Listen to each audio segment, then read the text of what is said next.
कल का अपन स्केलेटन का रिवीजन कर रहे हैं। तो स्केलेटन के रिवीजन में सबसे पहले जो रहता है, अपन सबसे पहले देखेंगे फीमेल स्कल। तो जो फीमेल स्कल रहता है, अगर फीमेल स्कल को अगर अपन ध्यान से देखेंगे तो फीमेल स्कल में सबसे पहला तुमको एक जो आइडेंटिफाइंग फीचर रहता है, आइडेंटिफाइंग फीचर जो रहता है वो ये रहता है कि जो सुप्रा ऑर्बिटल रिजेस रहते हैं वो लेस प्रोमिनेंट रहते हैं। अगर अपन ये फीमेल स्कल को देखेंगे तो सुप्रा ऑर्बिटल रिजेस जो रहते हैं वो लेस प्रोमिनेंट रहते हैं।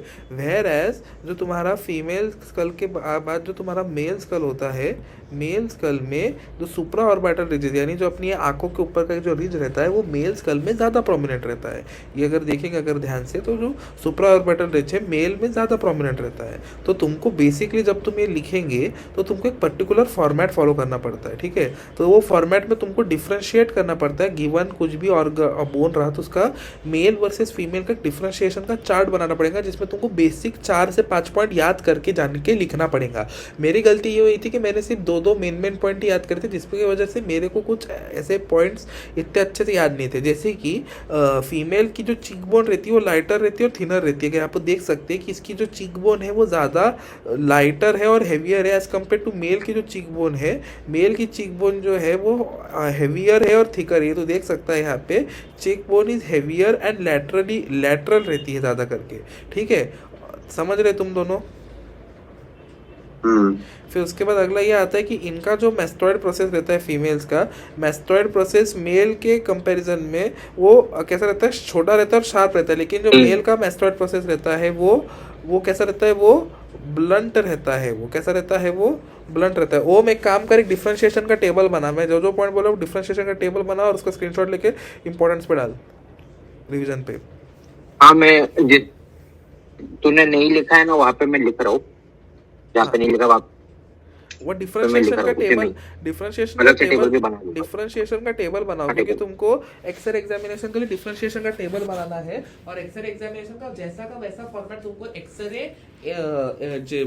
अपना एक्सरे हो गया और वेपन, ये सब दोनों का अपने को एक्सरे वेपन और बोन एग्जामिनेशन का अपने को ऐसा का ऐसा याद करके अपने को फॉर्मेट के हिसाब से याद करके वो पूरा का पूरा फॉर्मेट वैसा का वैसा ही लिखना है, ये याद रखना, ठीक है। मेल और फीमेल में ही पूछेंगे ना, बच्चे और एडल्ट में नहीं है ना? नहीं वैसा नहीं है। मेल फीमेल का पूछते हैं, वेपन फीटस और मेल फीमेल अपना बोन फीटस भी है क्या? फीटस वही, हाँ। ये देखिए अपने को ऐसा करना पड़ता, ठीक है। मेरे को male mandible versus female mandible आया था, मैं तुमको बताता, फोटो खींच के भेजता मैं।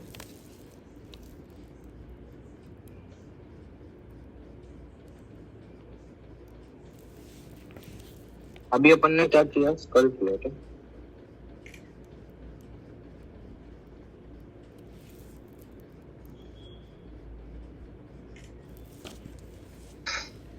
हाँ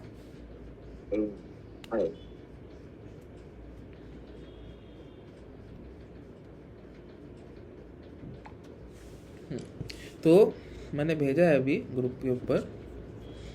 हाँ, ऐसा का ऐसा फॉर्मेट याद करना पड़ेगा तुमको कि to the investigating officer XYZ police station Nerul subject regarding the examination of skull remain your reference letter number अमुक अमुक dated this received on this CR number US number ऐसा here with the forwarding the regarding the opinion of the skeleton remain brought by this police constable by ये number का police complaint Nerul police station से आया था। तो कितने bones हमको मिले, हमको एक name list of bone received यानी हमको एक स्कल मिला।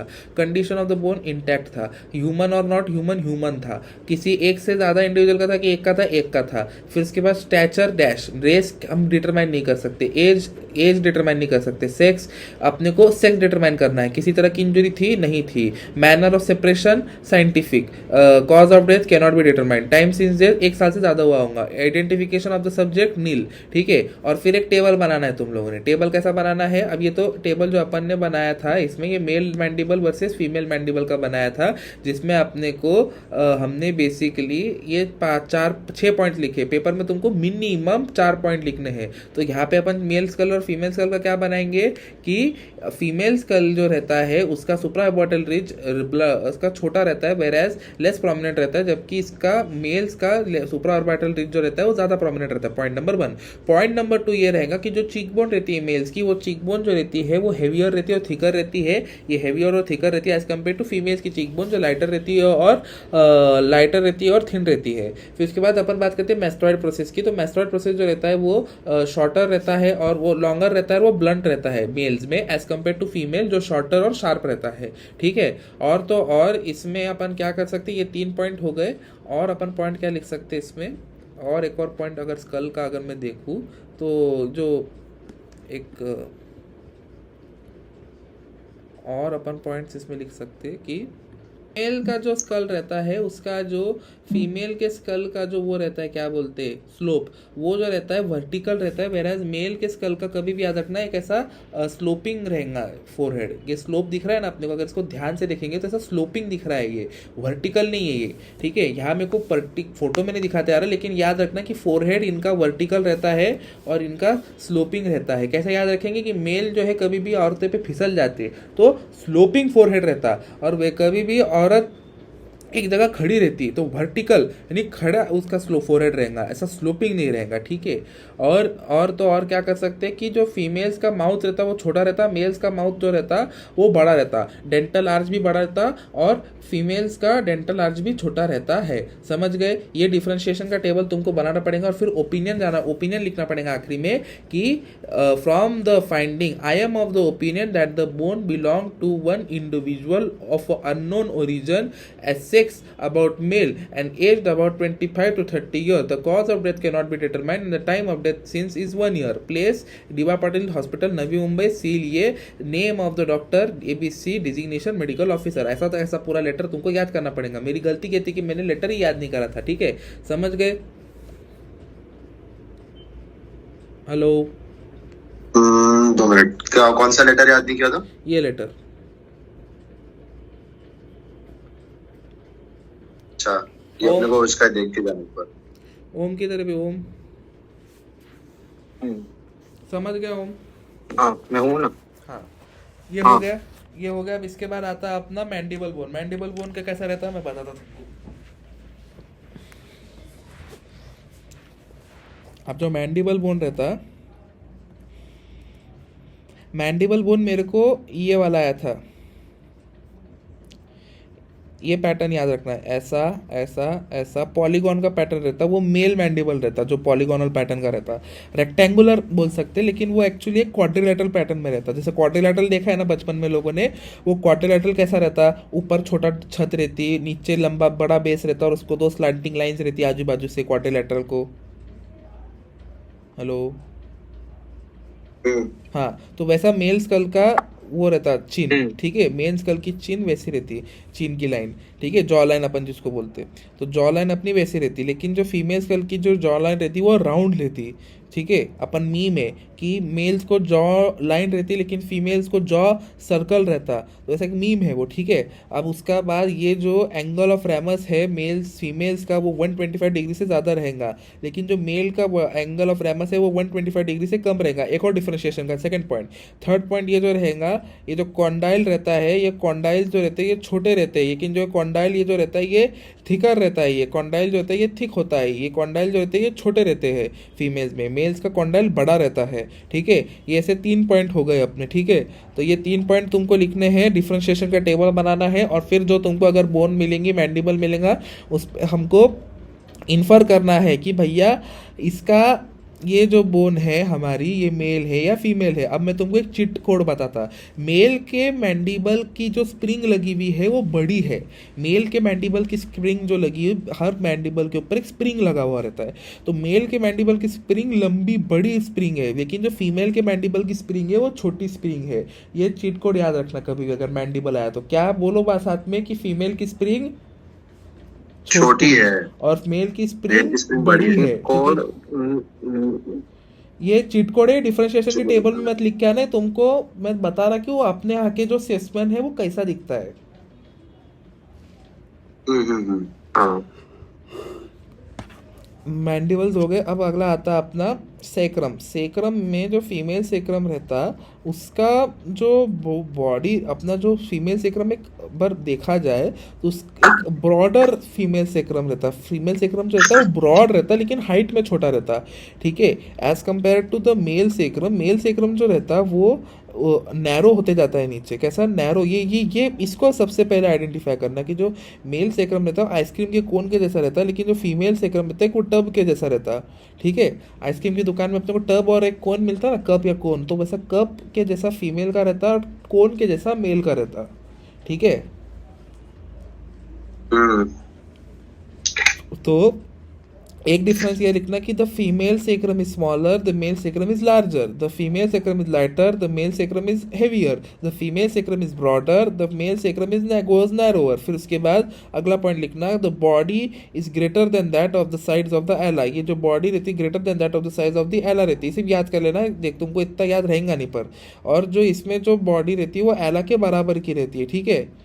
ये हो गया सेक्रम, ठीक है। सेक्रम का इतना है, बस इतना ये देख के पहचान लिए तो तुमको पॉइंट्स मेकअप करते आते हैं। स्मॉलर, बिगर, अपना lighter, heavier, broader, narrower and body greater than एलन, एला ग्रेटर देन बॉडी, ऐसा अपन पॉइंट मेकअप कर सकते हैं, ठीक है। पॉइंट लिखा है नॉर्म टू डिफरेंशिएशन का टेबल? हेलो? मैं थोड़ा क्या थोड़ा क्या? मैं सिर्फ तुमको बेसिक आइडेंटिफाई चालू करूँ? चालू चालू चालू चालू। हाँ, तो वेपन में सबसे पहला वेपन जो है, किसी भी वेपन के लिए उसकी वेपन रिपोर्ट करनी पड़ती है। लेकिन वेपन रिपोर्ट करने से पहले, वेपन रिपोर्ट को पहले वेपन का आइडेंटिफिकेशन बनाना पड़ता है। तो पहले अपन वेपन के आइडेंटिफिकेशन के फीचर सीख लेंगे और फिर उसके बाद अपन वेपन रिपोर्ट का फॉर्मेट देखेंगे, ठीक है। सो सबसे पहले आता है वेपन में लाइट साइकिल की चेन, बाइसिकल चेन जिसको बोलते हैं अपन। KTI, K is for kind, T is for type and I is for the injury caused by it, ठीक है। सो बेसिकली इसमें कभी भी आ सकता है cycle chain. Cycle chain is basically के इज इसका एक काइंड, मतलब ये लाइट एंड ब्लंट काइंड की एक वेपन रहता है। लाइट एंड ब्लंट काइंड का, लाइट मतलब वजन में हल्का और ब्लंट मतलब जो इंजरी कॉज करता है वो ब्लंट रहता है, मतलब जो इंजरी जो कॉज करता है वो ब्लंट नहीं रहती है। लाइट मतलब इसका वजन कम रहेगा और इस पे कोई ऐसा पॉइंटेड ऐसा ब्लंट नहीं, ऐसा शार्प नहीं है वो तलवार या छुरी के जैसा। नॉन डेंजरस टाइप का रहता है, मतलब इससे कोई ऐसा अगर ऐसा नॉर्मली भी लग गया तो ऐसा कोई ऐसे मौत वौत नहीं होती। हाँ, अगर आप इसको किसी को गर्दन वर्दन में डाल के फांस लेंगे तो हो सकती है मौत, लेकिन अक्सर मौत होती नहीं है। ये नॉन डेंजरस टाइप का है, ठीक है। इन उसके इंजरीज की बात करें तो pattern abrasion, contusion, laceration. Pattern abrasion मतलब किसी भी तरह के पैटर्न अब्रेजन का मतलब ये रहता है कि भाई वो आपके शरीर के ऊपर एक पैटर्न बना रहे हैं, पैटर्न अब्रेजन कर रहे हैं, ठीक है। पैटर्न टाइप का अब्रेजन, मैं इसकी साइकिल के अब्रेजन की फोटो। तो ये जो होता है ये पैटर्न अब्रेजन रहता है, ठीक है। ये जो रहता है ये पैटर्न अब्रेजन रहता है। ये तो चलो ठीक है, टायर का पैटर्न अब्रेजन है।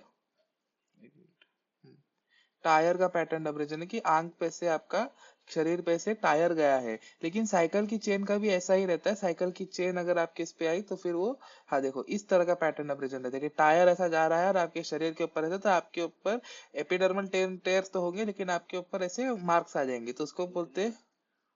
कुछ दिख रहा नहीं, मतलब एक सेकंड। तो बेसिकली क्या होता है अब्रेजन में, ऐसा साइकिल का अगर आपके ऊपर साइकिल का चेन डाला गया तो उसकी चमड़ी के ऊपर आपके अगर ऐसा डाला गया तो आपके चमड़े के ऊपर उसका ऐसे एब्रेजन के मार्क्स हो गए, एपिडर्मल टेयर होगा। तो वैसे ही साइकिल के चेन का भी ऐसा ही होता है कि साइकिल की चेन जो रहती है, चेंज हुआ ना स्क्रीन, हाँ। साइकिल की चेन जो रहती है वो आपके शरीर के ऊपर पैटर्न अब्रेजन करेगी, कंट्यूजन करेगी और लैसरेशन करेगी। नेक्स्ट आता है knife, most important one. Life is a light and sharp type of weapon. Light क्योंकि उसका वजन कम होता है और शार्प इसलिए क्योंकि उसका जो एजेस रहते हैं, पिन पॉइंट उसका टिप रहता है, सब शार्प रहता है।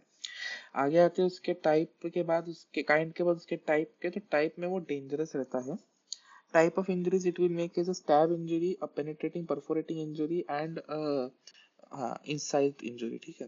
लॉजिकल है, आप छुरा भोंकते हो तो छुरा पेट के अंदर जाता है, स्टैब करना होता है उसको, स्टैबिंग, बैक स्टैबिंग जिसको बोलते हैं अपन।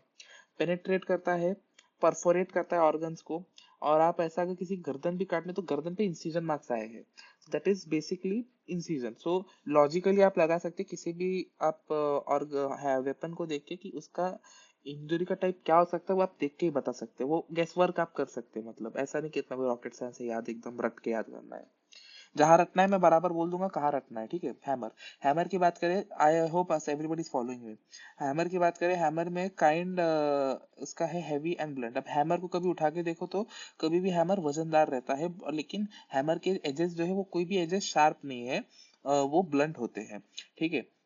लेकिन इसका टाइप डेंजरस टाइप है। ये क्या करता है, किसी भी तरह से डिप्रेस फ्रैक्चर करता है, स्प्लिट कंट्यूजन करता है, सिग्नेचर फ्रैक्चर करता है। वाइवा क्वेश्चन बता दूं मैं यहाँ पे, सब लोग पे अटेंशन, एक सेकंड थोड़ा सा ध्यान दो मेरे पे। हेलो, हर्ष है ना? हाँ हाँ। वो क्वेश्चन ये पूछा जाता है कि बेस ऑफ स्कल के फ्रैक्चर्स क्या थे। स्कल के फ्रैक्चर सबको मालूम, depressed fracture, gutter fracture, signature एला ए फ्रैक्चर, और फिर उसके बाद linear fracture, sutural fracture, ping pong fracture, सबको पता है। लेकिन ज्यादा करके वो क्या पूछ रहे हैं, बेस ऑफ द स्कल के फ्रैक्चर क्या है। तो बेस ऑफ द स्कल के फ्रैक्चर एक है, वो बेस ऑफ द स्कल के फ्रैक्चर तुम लोग एक बार देख लेना। बेस ऑफ द स्कल के फ्रैक्चर जो रहते हैं वो वाइवा में पूछ रहे हैं, ठीक है। तो एक सेकेंड, इसके बाद ये डिप्रेस फ्रैक्चर करता है, यानी अपना इसके अंदर, स्कल के अंदर एक ऐसा जब ये मारा जाता है अपने इसके ऊपर, स्कल के ऊपर, तो ऐसा एक होल बनता है, तो वो डिप्रेशन बनता है। तो वो डिप्रेशन को अपन उस टाइप के इसको डिप्रेस फ्रैक्चर बोलते हैं। और अपना सिग्नेचर फ्रैक्चर बोलते हैं, जो सिग्नेचर फ्रैक्चर जो ऐसा रहता है, स्पाइडर वेब के जैसा रहता है, स्पाइडर वेब के जैसा रहता है, ठीक है। और सिग्नेचर फ्रैक्चर वो उसमें से कोई भी एक ऐसा हिस्सा निकलता नहीं, उसको सिग्नेचर फ्रैक्चर बोलते हैं, ठीक है। और अगर अपन बात करें बेस ऑफ द स्कल के फ्रैक्चर्स के टाइप्स की, तो बेस ऑफ द स्कल के फ्रैक्चर में एक टाइप्स की अगर अपन बात करें, एक सेकेंड ना, एक सेकेंड।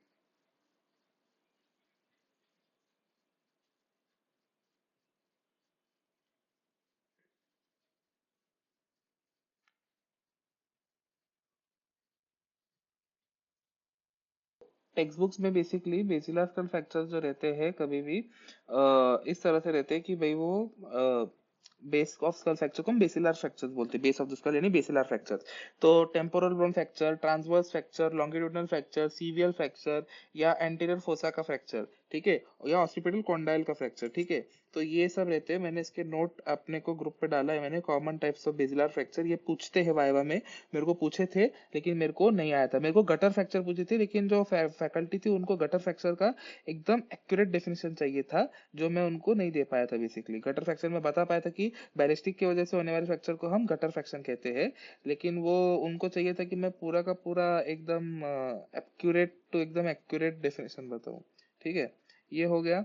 फिर उसके बाद अगला आता है अपना हैमर के बाद डैगर। डैगर यानी हिंदी में अपन जिसको बोलते हैं कटार, कटियार जो अपन बोलते हैं, जो शादी में दूल्हे के अपन देते हैं ना, छोटा सा तलवार, छोटू तलवार। तो छोटू तलवार का मतलब ऐसा रहता है कि वो डैगर, उसको अपन इंग्लिश में डैगर बोलते हैं, जिसको अपन हिंदी में कटियार बोलते हैं, ठीक है। कटियार लिख के कटार मिल के मत आ जाना, ठीक है, डैगर लिखना उसके लिए, ठीक है।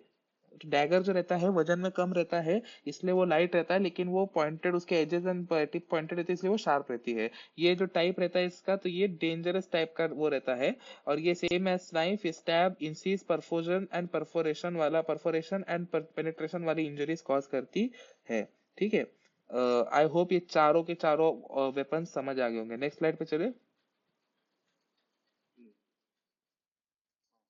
चलेगा। नेक्स्ट स्लाइड पे चलते हैं। नेक्स्ट स्लाइड अपनी स्वॉर्ड की बात करते हैं।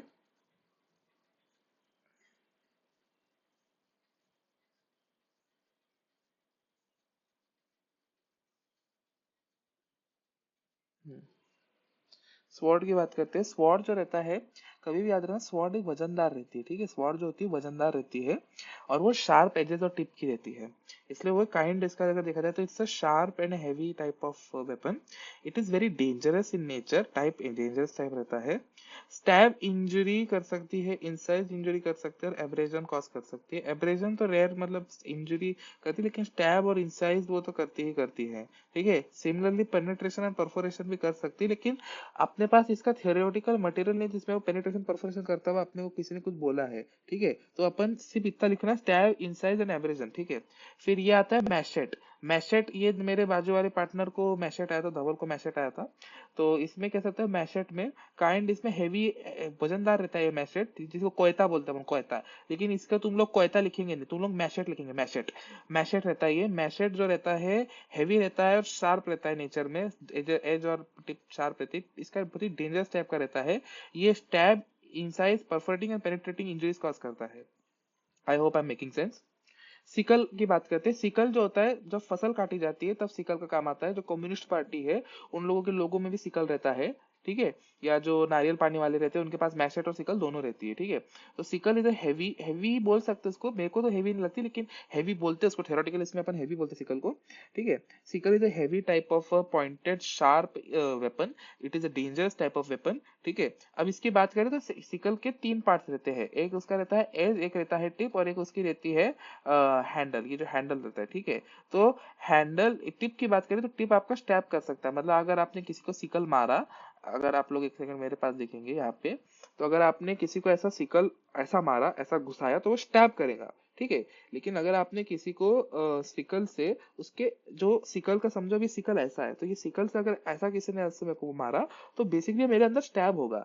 लेकिन सिमिलरली अगर मेरे को किसी ने सिकल के इस वाले पार्ट से वो करा, यानी इस वाले जो उसके एज से किसी ने मुझे मारा, तो वो स्टैब तो करेगा ही करेगा, अंदर तो जाएगा ही जाएगा, लेकिन एक इंसिजन भी क्रिएट करेगा, एक इंसिजन भी क्रिएट करेगा, ठीक है। एक इंसिजन भी क्रिएट करेगा, ओके। टिप वाला स्टैब भी करेगा और एक कंट्यूजन भी क्रिएट करेगा। कंट्यूजन कैसे? तो कि अगर समझो मेरे यहाँ पे, मेरी छाती के ऊपर किसी ने इस तरह से ऐसा पूरा का पूरा एक सिकल में मारा, तो वो सिकल का जो टिप है वो अंदर जाएगा और यहाँ पे एक ऐसा एक एंट्री वुंड बनेगा, ठीक है। ऐसा अंदर जाके, तो वो पहले अंदर तो जाएगा, स्टैब तो होगा ही होगा, साथ ही साथ वो एक कंट्यूज, यहाँ पे मेरी स्किन कंट्यूज होगी, ठीक है। मेरी स्किन जो होगी वो कंट्यूज होगी, ठीक है। तो इस तरह से इसके, जब आप ये सिकल का थोड़ा सा कॉम्प्लेक्स है, ठीक है। और जो हैंडल रहता है, हैंडल का एजेस, जो हैंडल रहता है सिकल का, मतलब ये लकड़े के ऊपर वाला पार्ट जो लंबा सिलेंडर पार्ट है, वो क्या करता है, अगर आप उसको किसी को ऐसा हाथ पे ऐसा उसको वो करेंगे, ऐसा घसड़ान करेंगे, तो उससे क्या होता है, उससे एब्रेजन, ऐसा एब्रेजन यानी ऐसा एब्रेजन वाली इंजरी क्रिएट होती है। एब्रेजन कैसा दिखता, कि समझो अगर अपन चलते चलते भागते भागते बचपन में गिर जाते थे, जो घुटने अपने छिल जाते थे पूरे, अगर बचपन में साइकिल वाइकल चलाते हुए, फुटबॉल खेलते हुए ऐसे जो ये कोहनी छिल जाती थी, घुटका छिल जाता था अपना, तो उस केस में अपना एब्रेजन क्रिएट होता है, ठीक है। तो ये हो गया सिकल के 3 पार्ट्स का टाइप ऑफ इंजरी जो क्रिएट करता है। अब आता है गुप्ती। गुप्ती जो रहता है, बेसिकली गुप्ती पुराने जमाने में लोग जो रहते थे, जैसे गांव के ठाकुर लोग रहते थे, या जो भी ये लोग जो जासूस वासूस रहते थे, ठीक है। तो वो एक ऐसी लाठी लेके चलते थे, ठीक है। तो जैसे ही किसी को, दुश्मन को अगर मारना रहा और अपनी ऐसा छुपा के वो चलना है, तो ऐसी लाठी में से वो ऐसा वो निकालेंगे, सन कन करके छुरा, ऐसा भोग देंगे वो, ठीक है। तो गुप्ती इज बेसिकली वजन में लाइट रहती है, लेकिन इसके एजेस और टिप शार्प रहते हैं। डेंजरस टाइप का वेपन है। पेनेट्रेटिंग, परफोरेटिंग, स्टैब और इंसाइज वुंड, चारों टाइप के इंजुरीज क्रिएट करती है। नेक्स्ट आते हैं अपन glass pipe and steel pipe. Steel pipe is same similar as the cycle वाला पार्ट, साइकिल के चेन के जैसा, ठीक है। और ग्लास के पीसेस भी वही अपने को एक इंसाइज करेंगे, स्टैब कर सकते हैं, ठीक है। स्टैब, इंसाइज वुंड कर सकते हैं। लाइट वेट रहता है दोनों, और हाँ, ठीक है। फिर बचर नाइफ, बचर नाइफ यानी जो खाटिक, या जो कसाई के दुकान पे, अगर किसी, अभी तुम लोग अभी अभी अपने पापा लोगों के साथ अगर कभी बकरे कटने की जगह पे गए होंगे, जहाँ पे मतलब मुर्गा कटता है, बकरा कटता है, तो ये ऐसी रेक्टेंगुलर शेप की उनकी नाइफ रहती है, जो वजन में बहुत रहती है, और एक एक वन गो में पूरा का पूरा बकरा या मुर्गे का मुंडका काट देती है, ठीक है। तो ये बचर नाइफ कहते हैं उसको, मीट काटने के काम आती है। बचर यानी कसाई या खाटिक की नाइफ, ठीक है। तो ये जो होता है वजन में बहुत ज्यादा हैवी रहता है और शार्प रहता है। डेंजरस टाइप का वेपन रहता है। स्टैब, इंसाइज, कंट्यूजन, परफोरेशन और फ्रैक्चर दोनों कर सकता है। मतलब अगर किसी को, अगर मैंने इसको अपने किसी के सर पे मारा या किसी हड्डी के ऊपर मारा, तो ये उस हड्डी को तक तोड़ने का क्षमता रखता है, क्योंकि इसका जो एरिया है वो ज्यादा है, इसका वजन भी ज्यादा है। इसकी वजह से कंट्यूजन और फ्रैक्चर भी क्रिएट कर सकता है। अनलाइक तुम्हारे नाइफ और स्वॉर्ड के, नाइफ के अनलाइक नाइफ और तुम्हारे सिकल वगैरह वगैरह के, ठीक है, जो फ्रैक्चर नहीं करता है। नाइफ का भी फ्रैक्चर नहीं करती, तो कि नाइफ जो होती है वो लाइट वेट रहती है, अनलाइक मैशेट, ठीक है। अगला आता है अपना एक्स। एक्स जो रहता है कुल्हाड़ी, जिसको अपन कहते हैं हिंदी में, पेड़ वेड़ काटने को काम आती है, फरसा कुल्हाड़ी। तो एक्स कैसा रहता है, हैवी रहता है वजन में और शार्प रहता है, डेंजरस टाइप का रहता है, स्टैब इंसिजन कर सकता है। अब बात करते हैं अपन रेलेवेंट बीएनएसएस की। आईपीसी का सेक्शन 44 जो आज के डेट में बीएनएस का सेक्शन 118 है, वो है इंपॉर्टेंट, और सेक्शन 2 का 14 का क्लॉज वो एक इंपॉर्टेंट है। और वाइवा में पूछा गया था सेक्शन 44 आईपीसी का 8th क्लॉज पूछा गया था, जो अपने 118 में। हाँ, तो आईपीसी का सेक्शन 44 आईपीसी का सेक्शन, जब भारतीय न्याय संहिता में सेक्शन 2 हो चुका है, उसका क्लॉज 8 की अगर अपन बात करें, तो एक क्लॉज 8 ऑफ सेक्शन 320 अपना ये जो होता है, ये ग्रीवियस हर्ट से डील करता है बेसिकली, ठीक है। ये जो होता है ग्रीवियस हर्ट, क्लॉज 8 जो रहता है कभी भी वो ग्रीवियस हर्ट से डील करता है। ग्रीवियस हर्ट का डील करना यानी विच एंडेंजर्स लाइफ। तो अगर वाइवा में पूछा गया क्लॉज 8 के बारे में बताइए, तो आपको लिखना है कि भैया इंजुरी का ग्रीवियस हर्ट के बारे में जो अपने को डील करता है क्लॉज, वो अपना क्लॉज 8 होता है। लेकिन उसका एक प्रॉपर टर्मिनोलॉजी चाहिए, तो मैं प्रॉपर टर्मिनोलॉजी दिखाता हूँ स्लाइड। हाँ, तो बेसिकली बीएनएस हर्ट ऑफ अपना जो बीएनएस का 118 बीएनएस रहता है, वो जो रहता है वो कभी भी इंटेंशनल इंजरीज जो होती है उसको टारगेट करता है। That is includes instrument for shooting, stabbing, cutting, heated subject, poison, corrosive, ये सब जो होता है सेक्शन 18 के अंदर आता है बीएनएस के। और अगर अपन बात करें बीएनएस के बजाय 32 अपना आईपीसी आईपीसी 320 के बारे में, तो जो आईपीसी 320 रहता है वो कभी भी ग्रीवियस हर्ट का रहता है। कभी भी क्या रहता है, वो ग्रीवियस हर्ट का रहता है, कि वही किसी भी तरह से आपको किसी भी तरह से कुछ क्या करा गया, आपको हर्ट दिया गया, आपको इंजरी करी गई है, फिजिकल इंजरी जो सिंपल टेम्पररी पेन के बियॉन्ड चली जाती है। 8 स्पेसिफिक टाइप्स ऑफ इंजरी रहती है, emasculation, permanent loss of site and hearing, disfigurement, fracture injury, जो 20 दिन से ज्यादा का आपको पेन कॉज करे। हर्ष और ओम, अगर तुमको वाइवा में क्लॉज 8 का पूछा गया, आईपीसी 320 का क्लॉज 8 ऐसा पूछा गया, आईपीसी 2320 का क्लॉज 8 पूछा, 8 क्लॉजेस नहीं, क्लॉज 8 उसका 8th क्लॉज पूछा था हमको। मेरे को वाइवा में हमको 8th क्लॉज पूछा था, और वो मतलब ये सीवियर बॉडीली पेन पूछा था। मतलब ये 8 clauses, emasculation, permanent prevention of site, permanent privation of hearing, permanent privation of any member of joint, यानी इमैस्कुलेशन यानी इमैस्कुलेशन यानी किसी भी तरह से मैस्कुलिन विगर को डिप्राइव करना, ठीक है। परमानेंट प्राइवेशन ऑफ साइट यानी अंधा कर देना, बहरा कर देना, या किसी भी जॉइंट, हड्डी, उंगली को काट डालना, ठीक है। Destruction of permanent power, impairing power, जैसे कि ऐसा पैर काट डालना, हाथ काट डालना पूरा का पूरा।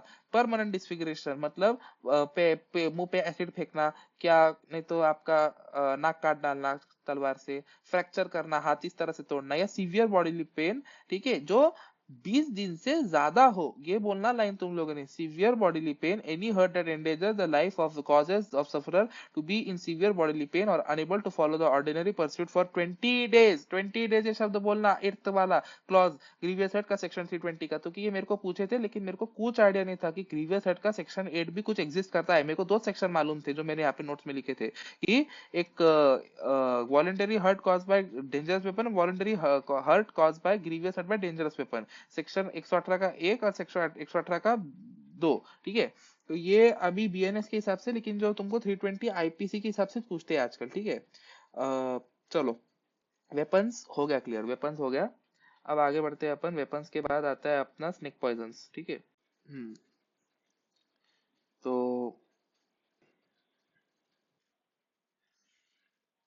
सो all OSPEs related to asphyxia and strangulation. सबसे पहले तो ये जो है, ये लाइगेचर मार्क्स है, ये लाइगेचर मार्क्स है, ठीक है। ये सब जो है ये लाइगेचर मार्क्स है। तो ये अगर तुमको आया तो ये क्या रहता है, ये लाइगेचर मार्क्स है। अब इसके ऊपर तुमको क्वेश्चन क्या पूछ सकते हैं कि भैया लाइगेचर मार्क्स है तो ये ऊपर है कि नीचे है, तो ये ऊपर है, तो ऊपर है मतलब ये हैंगिंग का लाइगेचर मार्क्स है। और अगर ये यहाँ नीचे वाले रीजन में रहता तो क्या रहता, स्ट्रैंगुलेशन रहता, ठीक है। तो ये हाइयोइड फ्रैक्चर है नेक्स्ट वाला। हाइयोइड फ्रैक्चर जो रहता है कभी भी most commonly seen in most commonly seen in hanging, most commonly seen in hanging, ये हाइयोइड बोन का फ्रैक्चर है।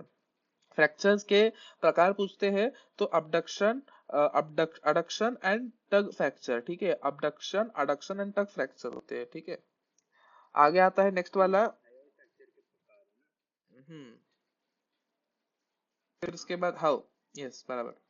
फिर उसके बाद अगला आता है अपना, यस, थ्रॉटलिंग। थ्रॉटलिंग का इमेज है ये। कैसे पता है अपने को थ्रॉटलिंग है? स्ट्रैंगुलेशन यानी गला दबाना। इसके गर्दन के ऊपर ऐसे नाखूनों के निशान दिख रहे हैं अपने को, तुम देख सकते हो ये सब, ये नाखून के निशान है। किसी का मरने जितना अगर किसी का गला दबाना है तो उसके लिए अपने को अपने नाखूनों को उसके गर्दन में एम्बेड करना ही पड़ेगा, जिसकी वजह से नाखून का निशान आना बहुत स्वाभाविक बात है, ठीक है। तो इस नेल मार्क्स की वजह से हम इसको आइडेंटिफाई करते हैं थ्रॉटलिंग और टाइप ऑफ स्ट्रैंगुलेशन। ये होता है सूट फॉर्मेशन। सूट फॉर्मेशन होता है ये। सूट फॉर्मेशन यानी कब? यानी जब किसी बिल्डिंग में आग लगती है तो जो धुआं रहता है, एकदम काला सा धुआं रहता है, तो वो ट्रकिया में जाता है, सब ट्रकिया में जाता है। तो वो ट्रकिया में जाके पूरा का पूरा ऐसा लंग में सा काला कालसा वो हो जाता है, पूरा का पूरा लंग ऐसा सूज जाता है, एडिमेटस हो जाता है। तो suit formation in trachea, that is inhalation of smoke, that is antemortem burn, ठीक है, inhalation of smoke that is antemortem burn, ठीक है। ये सूट फॉर्मेशन इन ट्रकिया। फिर उसके बाद अगला आता है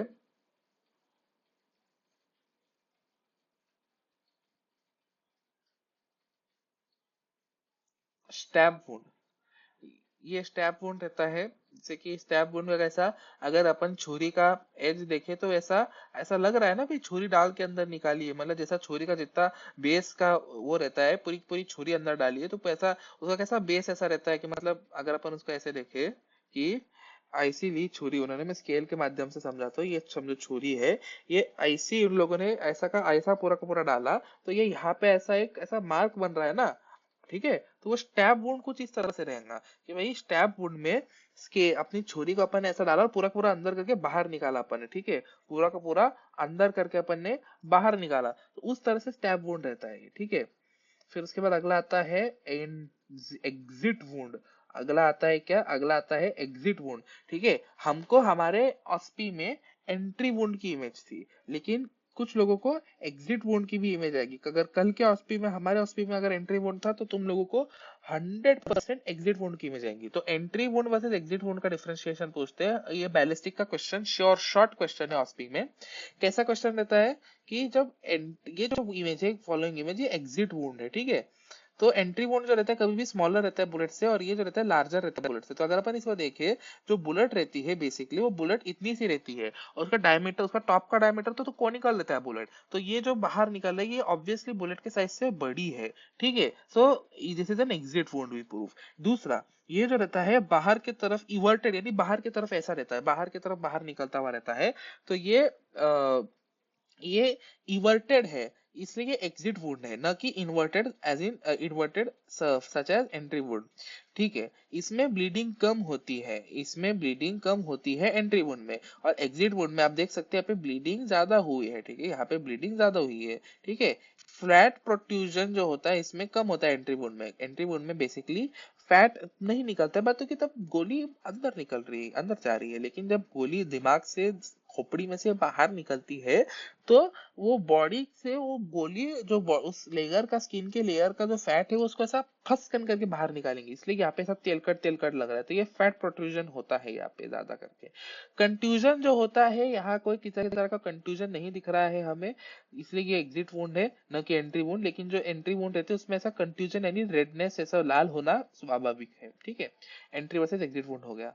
अब बात करते हैं ये वाली इमेजेस की। ये वाली इमेजेस में इलेक्ट्रिक बर्न्स की वजह से हुआ है, जब तार की झटके लगते हैं अपने को, गर्म नंगी तार के ऊपर अपने हाथ रख दिया, शॉक लग के मर गए, तो वो उसकी वजह से होने वाली मौत को इलेक्ट्रोडक्शन कहते हैं। कभी भी याद रखना, अल्टरनेटिंग करंट की अल्टरनेटिंग करंट जो होता है कभी भी डायरेक्ट करंट से ज्यादा डेंजरस होता है। अल्टरनेटिंग करंट कभी भी डायरेक्ट करंट से ज्यादा डेंजरस होता है, ये वाइवा में पूछा जा सकता है। मेडिको लीगल इंपॉर्टेंस क्या है? इलेक्ट्रोडक्शन यानी लीगल, जब अपन शॉक देके मारते हैं, कुछ फॉरेन कंट्रीज में लीगली शॉक देके मारने की पद्धति रहती है, तो उसको इलेक्ट्रोडक्शन कहते हैं। ये है हेजिटेशन वुंड्स। जब आदमी जो नस काट के सुसाइड करने की पद्धति रहती, तो पहले क्या करता है आदमी, ऐसे वन गो में नस नहीं काटता कभी भी आदमी, आदमी वन गो में नस नहीं काटता, आदमी कभी भी क्या करता है कि भैया वो ऐसा डर डर के अलग अलग जगह पे कट्स लेता है, और एक कट ऐसा निकलता है जिसपे सीवियर ब्लीडिंग होती है, जिसको वजह से फिर वो आदमी की मौत हो जाती है, ब्लड लॉस की वजह से, शॉक की वजह से। तो पहले ऐसे कई जगह पे ऐसे कट्स रहेंगे जिसको अपन हेजिटेशन कट बोलते हैं। सिमिलरली यहाँ पे कैसा इंसाइज वुंड, ऐसी यहाँ पे छुरी की धार लगी है तो इसको अपन इंसाइड वुंड कहते हैं। ये हो गए अपने सारे टाइप ऑफ इंजरीज के ऑस्पीस। आगे आते हैं अपन इंजरीज के ऑस्पीस के, और थोड़ा सा आगे देखते हैं तो इतने पास है कंट्यूजन, ये सब बाकी ठीक है। और ये ड्राउनिंग वाला आखिरी स्लाइड, तो सेकंड लास्ट स्लाइड खत्म कर लेते हैं, फिर हो जाएगा आज का सेशन। कंट्यूजन की बात करते हैं, ये कंट्यूजन होते हैं ठीक है। कंट्यूजन यानी अगर अपन ने कंट्यूजन का डेफिनेशन अगर अपन देखे तो कंट्यूजन बेसिकली रप्चर हो जाता है अपना इसका किसका वेसल्स का, जिसकी वजह से ब्लड ऊज आउट हो जाता है टिश्यूज के अंदर, इसलिए कंट्यूजन क्रिएट होता है ठीक है। स्कल का कंट्यूजन है ठीक है, स्कल के ऊपर हुआ कंट्यूजन है। पैटर्न अब्रेजन, टायर मार्क, यानी अपन यहाँ पे देख सकते हैं, यहाँ पे ऐसे अपने को ये टायर मार्क दिख रहे हैं, बहुत ध्यान से देखो तुम लोग, ये सब ये जो लाल लाल लाल लाल दिख रहा है ना, ये यहाँ पे प्रिंट आउट में अच्छा नहीं दिख रहा है, लेकिन वो ओरिजिनल इमेज में तुमको अच्छा दिखेगा। ये कंट्यूजन, ये एब्रेजन रहते हैं बेसिकली। टायर अगर अब किसी के हिट एंड रन केसेस में, जैसे किसी के हाथ के ऊपर से अगर टायर गया हो तो उसको पैटर्न अब्रेजन कहते हैं। फिर ये होते हैं लीनियर अब्रेजन, नाखून मारने की वजह से जो जख्में होती है, लीनियर अब्रेजन। सेक्सुअल असॉल्ट के केस में जब जो सर्वाइवर रहती है वो अक्यूज के आंग पे, हाथ पे, छाती पे नाखून मारती है, तो वो ऐसे लीनियर अब्रेजन क्रिएट होते हैं नाखून मारने की वजह से। ये रहता है laceration on scalp, laceration on scalp रहता है, ये किसी भी तरह के कुल्हाड़ी, एक्स, उसके मार लगने की वजह से ये लैसरेशन क्रिएट होता है। और ये है एब्रेडेड कंट्यूजन, एब्रेडेड कंट्यूजन है ये पैर के ऊपर ठीक है, ये पैर के ऊपर के एब्रेडेड कंट्यूजन है। तो किस पे अपने को ये कंट्यूजन एब्रेजन कभी भी याद, कंट्यूजन कभी भी याद रखना।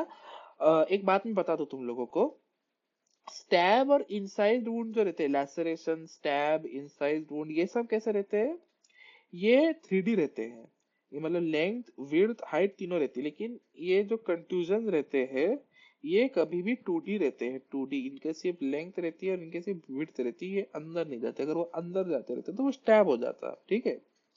चलिए ये हो गया last and not the least, all OSPEs related to drowning. तो ये सबसे पहला है, ड्राउनिंग में अपने फेस के ऊपर क्या चेंज आता है, साइनोसिस हो जाता है फेस का, कंजेशन हो जाता है फेस का, ये फेशियल में कंजेशन आ जाता है, साइनोसिस होता है। क्यूटिस अनसेरनिया, क्यूटिस अनसेरनिया यानी ऐसा पूरा जो भी जो प्यूपिल रहता है पूरा फैल जाता है, पलखे ऐसी जो रहती है खड़ी हो जाती है एकदम, जैसे कि अपन जिसको बोलते हैं ना गूजबम्स, ये गूजबम्स पलकों का गूजबम्स होता है, यानी पलकों का खड़ा हो जाना, कॉन्ट्रैक्ट हो जाना, कॉन्ट्रैक्टर ऑफ द एलेक्टर, क्योंकि कॉन्ट्रैक्शन होता है एरेक्टर प्यूपिली, एरेक्टर पाइली मसल्स का, जो पलकों की मसल्स होती है एरेक्टर पाइली मसल्स, उनका कॉन्ट्रैक्शन की वजह से पलके खड़ी हो जाती है, कॉन्ट्रैक्ट हो जाती है। और वॉशरमैन्स हैंड, लास्ट इमेज वॉशरमैन्स हैंड, ये जो होता है वॉशर वुमन हैंड बोलते हैं उसको, मैंने गलती से वॉशर मैन लिखा है, वॉशर वुमन हैंड बोलते हैं उसको, तुम लोग वॉशर वुमन हैंड लिखना। Wrinkling, pallor and macerations of the palms and sole due to soaking of water, पानी सोक कर लेने की वजह से, यानी इम्बिबिशन की वजह से 1 से 2 घंटे के अंदर अंदर हाथों का और पाम्स और सोल का रिंकलिंग, पैलर हो जाना, उसको अपन कहते हैं वॉशर वुमन्स हैंड। पैलर के बाद लिखा है, पार्लर के बाद maceration, maceration of palms and soul due to soaking of water, imbibition in 1 to 2 hours of drowning। तो ये सारे प्रकार के अपने ऑस्पीज हो चुके हैं, अपने सारे ऑस्पीज के images. This is what is a maceration, ये जब वाटर, जब पानी सोख, इम्बिबिशन के द्वारा पानी सोख हो जाता है, तो इस प्रकार से मैसरेशन होता है, मैसरेशन होता है। चलो ये हो चुका है, हर्ष समझ गया ना हर्ष? हेलो, कहाँ गया हर्ष? हर्ष